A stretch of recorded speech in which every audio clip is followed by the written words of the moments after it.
महाराष्ट्रामध्ये विधानसभेचे बिगुल वाजलेले आहेत. शरद पवार राष्ट्रवादी काँग्रेसचे नेते रोहित पवार आपल्याबरोबर आहेत. ज्या पद्धतीने इलेक्शन कॅम्पेन सुरू होतं आहे, तुमचे वेगवेगळे नॅरेशन आहेत, फेक नेरेटिव्ह आहे, असे दावे सत्ताधारी पक्षांकडून केले जात आहेत. कसला फेक नेरेटिव्ह? आज महाराष्ट्र अडचणीत आहे, ह्याला फेक नेरेटिव्ह तुम्ही कसं म्हणू शकता? युवांना नोकऱ्या नाहीत, शेतकरी अडचणीत आहेत, हमीभाव मिळत नाही, वेळेवर जे काही अनुदान सरकारचं आहे ते मिळेना, अनेक अशा योजना त्याला आता निधी मिळत नाही. हे सगळे आकडे आता पेपरवर आलेले आहेत. भ्रष्टाचार किती केला हे पेपरवर आलेलं आहे. आता आम्ही हे मुद्दे मांडतोय, तुम्ही फेक नरेटिव्ह फक्त बोलून याच्यापासून पळून जाऊ शकत नाही ना. बोलायचं असेल तर याला उत्तर द्या, पण ते उत्तर देण्याचं धाडस त्यांच्याकडे नाही. त्यामुळे फक्त काय फेक नरेटिव्ह बोलून मोकळं व्हायचं. आता भाजपचेच जे कार्यकर्ते आहेत, सोशल मीडियावर काय म्हणाले लोकसभेला, 550 कोटी केंद्र भाजपकडनं राज्य भाजपकडे आले होते. कशासाठी? सोशल मीडियासाठी. एवढा पैसा कशासाठी? तर फेक नरेटिव्ह करण्यासाठी. तर भाजपच कुठंतरी फेक नरेटिव्ह पसरवते असं आमचं मत आहे. रोहित दादा, प्रश्न उपस्थित राहतो की ज्या तुमच्या मतदारसंघामध्ये MIDCचा श्रेयवाद हा प्रचंड गाजतोय, हे नेमकं मग काय आहे? कसं असतं की MIDC अशाच ठिकाणी आणावी लागते जिथं कंपन्या येऊ शकतात. याला तुम्हाला कंपनीचं अंडरस्टँडिंग लागतं, व्यवसाय कसा असतो, व्यावसायिक कसे विचार करतात, कुठे कंपनी येऊ शकते, कंपनी तिथं आली तर नोकरी मिळू शकते. पण आता काय आहे की काही लोक स्वतःला प्रोफेसर म्हणतात, म्हणजे आमचे विरोधक. त्यांनी काय केलं की त्यांनी मला विरोध करण्यासाठी MIDC जिथं होणार ती कॅन्सल करू शकले नाहीत, कारण का त्याला मंजुरी आहे. पण मग आता श्रेय रोहित पवारांना मिळते म्हणून जागा बदलूया. आता दुसरी जागा त्यांनी जी निवडली त्याला मी म्हणलो, अरे बाबा फॉरेस्ट आहे तिथं करू नका. पण ते म्हणले नाही ना करायचे. केलं. मग फॉरेस्टली त्यांनी सांगितलं, अरे बाबा इथं होऊ शकत नाही, फॉरेस्ट नाही. मग आता त्यांनी डोकं खाजवायला लागले की अरे आता काय करायचं. मग त्यांनी अशी ठिकाण निवडलं जे श्रीगोंदा बॉर्डरवर आहे. म्हणजे कर्जत जामखेड तसा 80 किलोमीटरचा मतदारसंघ आणि श्रीगोंदा बॉर्डरला आता ते तिथं MIDC करत आहेत. मंजुरी मिळाली असं त्यांनी लोकांना सांगितलं, पण ती काही मंजुरी तिथं मिळाली नाही. आम्ही त्या MIDCचा विरोध करत नाही, पण जिथं बागायत क्षेत्र आहे तिथं तुम्ही MIDC टाकून कसं आहे? तिथं 3 मीटरचा रस्ता आहे, कंपन्या येणार नाही, नोकऱ्या मिळणार नाही. त्यामुळे तुम्ही राजकारण जे करत आहेत माझे विरोधक, त्यांना एवढंच सांगायचं की MIDC ही दाखवण्यासाठी आणायची नसती, तिथं हाताला काम मिळालं पाहिजे याच्यासाठी, आणि कंपन्या आल्या तर हाताला काम मिळणार. पण ते आमच्या प्रोफेसरला कळत नाही. तुमच्या इथले दोन विषय प्रचंड पोलरायझेशनमध्ये दिसत आहेत. एक तर कास्ट कॅल्क्युलेशन आणि दुसरं म्हणजे स्थानिक नाहीत, आता स्थानिक हवेत. अजिबात नाही, असं काही पोलरायझेशन तिथं नाही. तिथे असणाऱ्या लोकांना माहिती आहे की रोहित पवार हे कार्यकर्ते लोकांचे आहेत. मतदारसंघ कुटुंबासारखा जपलेला आहे.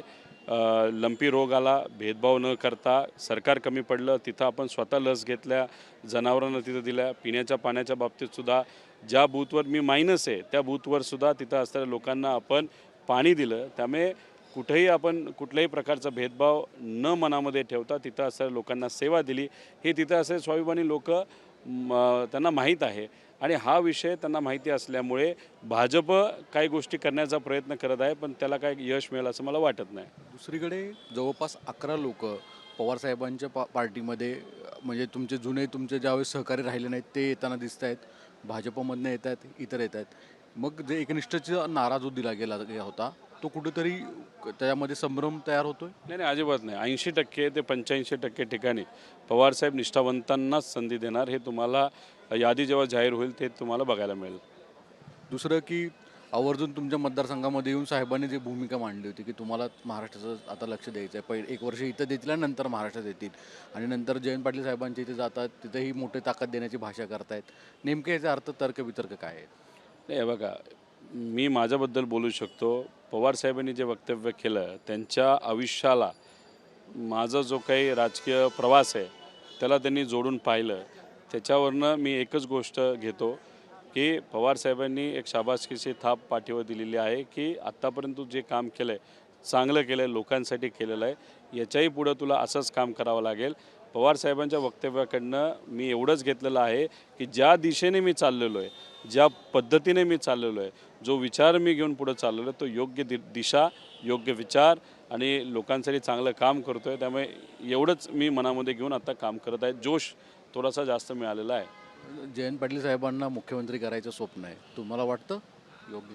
पवार साहेबांनी एवढंच सांगितलेलं आहे, माझ्या बाबतीत सुद्धा, जयंत पाटील साहेबांच्या बाबतीत, सगळ्यांच्या बाबतीत, की या लोकांमध्ये क्षमता आहे. आता जयंत पाटील साहेब केवढे अनुभवी व्यक्ती आहेत, त्यांनी अनेक खाती तिथं बघितलेले आहेत, चांगलं काम तिथं केलेलं आहे. त्यांच्या मतदारसंघामध्ये जाऊन पवार साहेबांनी जर कौतुकाची थाप दिली तर त्यात चुकीचं काय?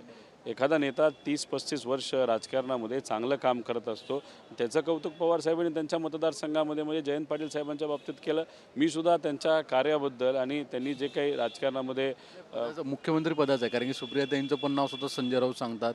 फक्त रोहित पवारांचंही कौतुक होतं, मग हे होतं, हे पवार साहेबांची नेहमीची सवय असं बोलतात. ते माहीत नाही. मी त्यांचं पवार साहेबांचं वक्तव्य ऐकलेलं आहे, खूप डिटेलमध्ये ऐकलेलं नाही, पण मुख्यमंत्री पदाच्या बाबतीत ते कोणाबद्दलच आजपर्यंत बोललेलं नाहीत. आणि स्वतः पवारसाहेब जेव्हा म्हणतात की आता लोकांसाठी लढायचे, महाराष्ट्र धर्मासाठी लढायचे आणि याच्यात कुठेही मुख्यमंत्री पद हे राष्ट्रवादी शरदचंद्र पवार पक्ष तिथं मागत नाही, त्यामुळे प्रश्नच येत नाही त्या पदाबद्दल बोलण्याचा.